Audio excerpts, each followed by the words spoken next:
60 inches. 60 inches of screens in a single car. That's bigger than most people's TVs. That's bigger than a desktop monitor setup. And BMW just put it inside a car that you're supposed to drive while looking at the road. Welcome back to channel, and today we need to talk about something that's absolutely spiraling out of control in the automotive industry. Because in 2026, car manufacturers aren't just installing screens in your dashboard anymore. They're turning your entire car into what I can only describe as a rolling IMAX theater. And I'm not exaggerating. Mercedes just announced a 39-inch screen, Lincoln 48 inches, BMW over 60 inches combined. And the craziest part, this isn't even the full story. So buckle up, because we're about to dive deep into why your next car might have more screen real estate than your living room, whether that's actually a good thing, and what this means for the future of driving. All right, let's start with the facts. And trust me, these numbers are wilder than you think. The 2026 Mercedes-Benz GLC, which by the way is Mercedes' best-selling vehicle on the planet, now comes with a 39.1-inch dashboard screen. That's the biggest screen Mercedes has ever put in a car. We're not talking about a luxury flagship here. This is their volume seller, the car soccer moms are buying. To put that in perspective, a standard 32-inch TV, smaller. Most desktop monitors, 24 to 27 inches. The iPad Pro, 12.9 inches.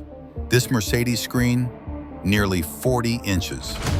But wait, it gets better, or worse, depending on how you feel about this. BMW just unveiled their Neue Klasse design philosophy. That's German for new class. And it's going to define every single BMW from 2026 onwards. And their first car, the iX3, features a combined total of over 60 inches of screens. 60 inches. That's not a typo. That's more screen than you'll find in some home theater setups. BMW literally advertises this thing with phrases like immersive display technology and digital cockpit experience. They're not even hiding it anymore. They want you to think of your car as an entertainment center. And they're not alone. Lincoln Nautilus 2026, 48 inches of uninterrupted display. Audi's new A5 and A6, massive edge-to-edge screens. Tesla has been doing this for years with their 17-inch center screens. Even brands like Volvo and Polestar are going all in. According to recent automotive reports, we're witnessing what experts are calling peak screen in 2026. This is the absolute summit of the screen takeover that started back in 2013 when GM introduced capacitive touchscreens. Now you might be thinking, okay, so what? Bigger screens mean better tech, right? Well, let's talk about whether that's actually true. Look, I want to be fair here.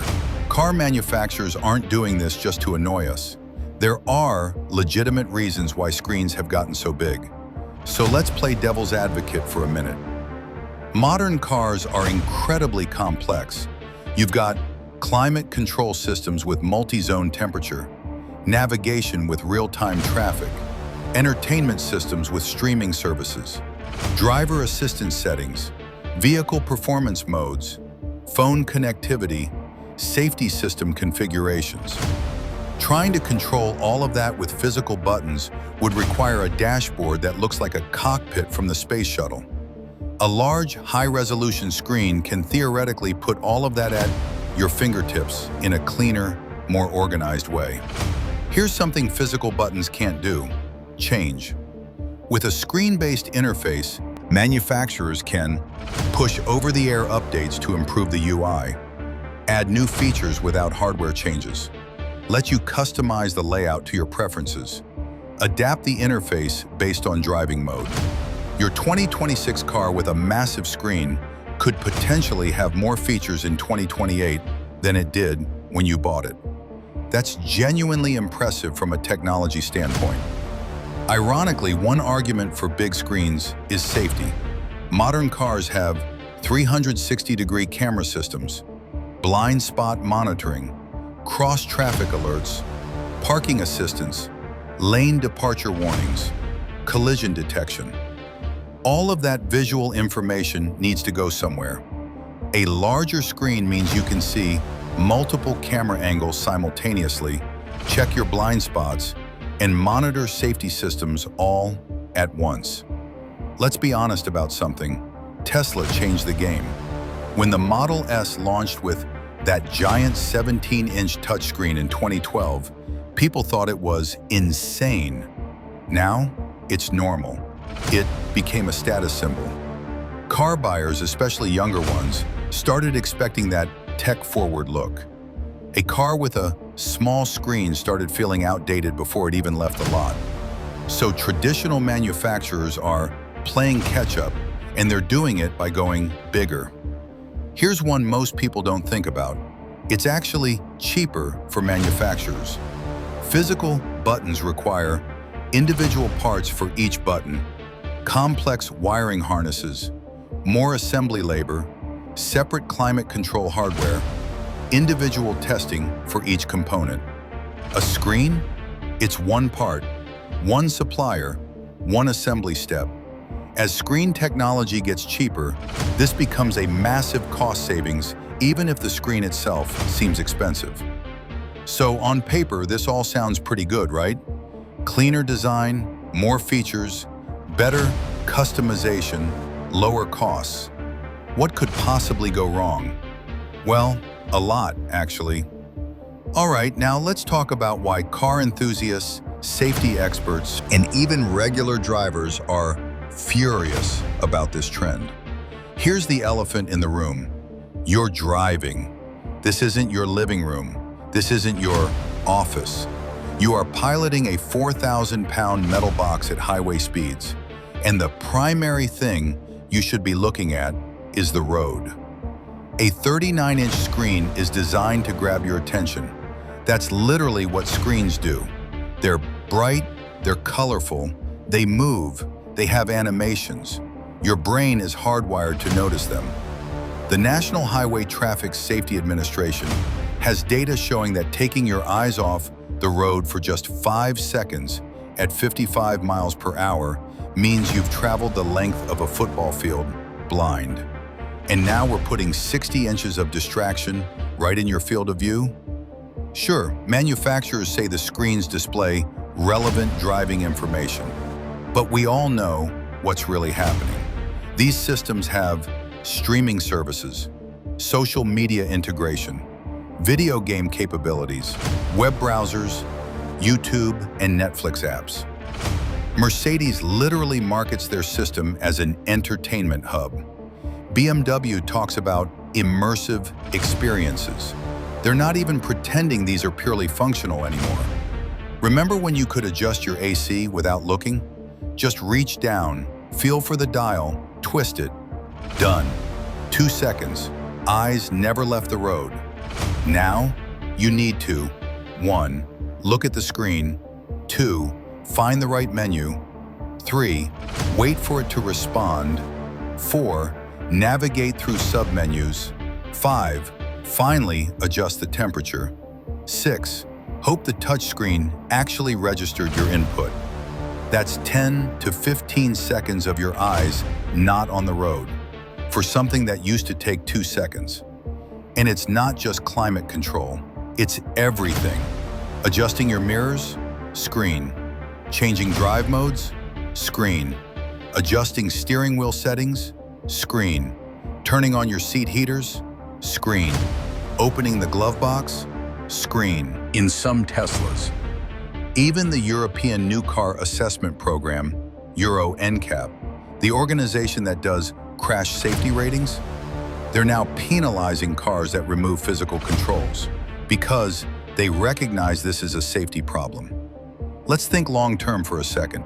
These massive screens are complex electronic components, expensive to replace, prone to software glitches, affected by temperature extremes, susceptible to screen burn-in. vulnerable to touchscreen degradation. Imagine you buy a 2026 Mercedes with that 39-inch screen. 5 years from now, it starts glitching. Dead pixels appear. The touchscreen stops responding in certain areas. What do? With a physical button, you replace the button, maybe $50 in parts. With this screen, you're looking at thousands of dollars. And if the manufacturer stops supporting it with software, updates in 7 to 8 years, you've got a paperweight, a very expensive dashboard-sized paperweight. Cars used to be intuitive. You got in, turned a key, shifted a lever, pressed some pedals. Done. Now you need a software update to change your wiper settings. You need to watch a tutorial video to figure out how to pair your phone. You need to navigate through 7 menu layers to adjust something basic. And God forbid you let your parents or grandparents borrow your car. They're going to sit there for 20 minutes trying to figure out how to turn on the defrost. It's not because they're tech illiterate, it's because these interfaces are needlessly complicated. Here's something really concerning. What happens in an accident? A 39-inch screen is a lot of glass and electronics right in front of you. In a frontal collision, can it shatter and cause injury? Will the sharp edges become a hazard? What about the mounting points? Could it become a projectile? We don't have years of crash data on screens this big yet. The 2026 models are just rolling out now. We're essentially beta testing this on public roads. Oh, and here's my favorite part. Sarcasm fully intended. GM announced they're removing Apple CarPlay from future vehicles. BMW said they won't support CarPlay Ultra. Why? Because they want you stuck in their ecosystem, where they can charge you monthly subscription fees, feature unlock charges, premium service packages, navigation updates, even though your phone does it for free. That 60-inch screen BMW is bragging about? Yeah, expect a monthly bill if you want to use all its features. Okay, so we've covered the pros and cons, but let's zoom out and talk about what this really means for the future of cars. Here's what I think is really happening. Car companies are in a crisis of identity. For 100+ years, they sold you a car, a mechanical thing. You bought it, you owned it. That was the transaction. But that business model has a problem. It's not recurring revenue. Tech companies figured this out decades ago. Why sell software once when you can rent it monthly? Why sell a product when you can sell a service? These massive screens aren't just about being modern. They're about transforming your car into a software platform. Once your car is a computer on wheels, they can charge subscription fees. They can collect and sell your driving data. They can push advertisements. They can upsell premium features. They can control the entire ecosystem. Your car becomes an iPhone, except you paid $50,000 plus for it, and now they want $20 per month for heated seats you already have. There is some good news. Regulators are starting to pay attention. Euro NCAP now gives higher safety ratings to cars with physical controls. Some legislators are proposing mandatory physical buttons for critical functions. Consumer Reports is publishing articles criticizing the screen takeover. But will it be enough, or is this train already too far down the tracks? Here's something that makes me genuinely sad as a car enthusiast. Cars are becoming appliances. They used to be about the driving experience, the feel of the steering, the sound of the engine, the mechanical connection between you and the road. Now, they're about software updates and screen resolution. The most exciting feature of a new BMW isn't its handling dynamics or engine performance. It's 60 inches of screens. We're losing something intangible but important, the soul of driving. One more thing, the environmental impact. Every one of these massive screens requires rare earth minerals for the electronics, energy-intensive manufacturing, complex recycling processes, shorter replacement cycles. We're putting electronic waste into cars at an unprecedented scale. When these vehicles are scrapped in 15 years, those screens become e-waste. And unlike a mechanical button, you can't just melt them down and recycle them easily. So where does this leave us? Look, I get it.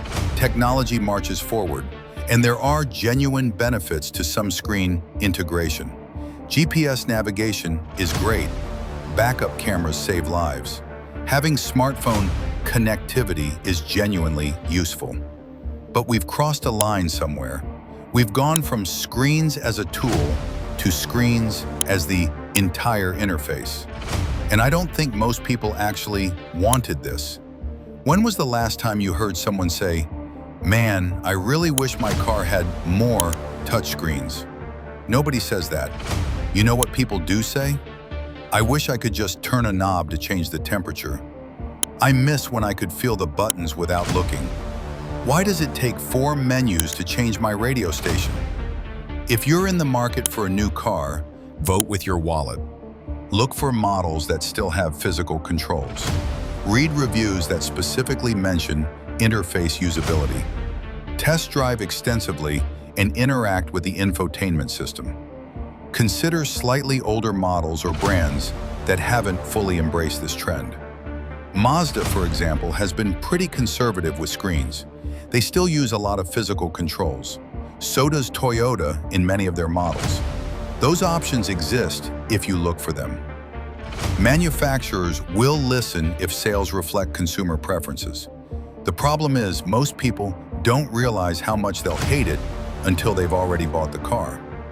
I genuinely hope this trend reverses. I hope we find a middle ground where we get the benefits of modern technology without turning every car into a rolling movie theater. I hope safety, concerns, and regulatory pressure force a rethink. But in 2026, we're at peak screen, and it's going to take a few years of data, accident statistics, owner satisfaction surveys, long-term reliability issues, before the industry admits this might have been a mistake. What do you think? Are you excited about these massive screens? Or do you think car companies have lost their minds? Have you driven a modern car with a giant touchscreen? What was your experience? Drop a comment below. I want to hear from both sides of this debate. If you enjoyed this deep dive, make sure you're subscribed. Hit that notification bell. We do videos like this every week, covering the trends, the controversies, and the future of the automotive industry. Check out our video on up here or our video on right there. Thanks for watching. I'll see you in the next one.